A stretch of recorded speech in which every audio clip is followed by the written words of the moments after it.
دوسرا آپ نے فرمایا الشرک باللہ، جو شخص اللہ تعالیٰ کی ذات میں اس کو ایک نہیں جانتا، اللہ تعالیٰ کی صفات میں اس کو ایک نہیں جانتا، اللہ رب العالمین کی عبادت میں اس کو ایک نہیں جانتا، وہ بندہ اللہ رب العالمین کے ساتھ شرک کے اندر مبتلا ہے۔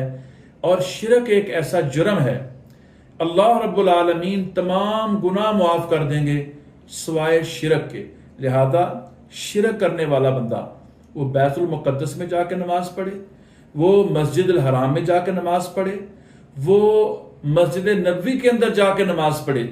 اب مسجد نبوی میں ایک نماز پڑھنے کا ثواب 1000 نماز کے برابر ہے، بیت اللہ شریف میں ایک نماز پڑھو تو 1,00,000 نماز کا ثواب ہے، اور بیت المقدس میں 500 نمازوں کا ثواب ہے۔ لیکن اگر یہ بندہ اللہ کو اس کی ذات میں، اس کی صفات میں، اس کی عبادت میں ایک نہیں جانتا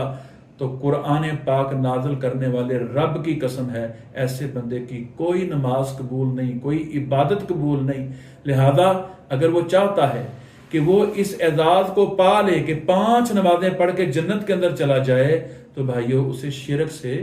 بچنا ہوگا۔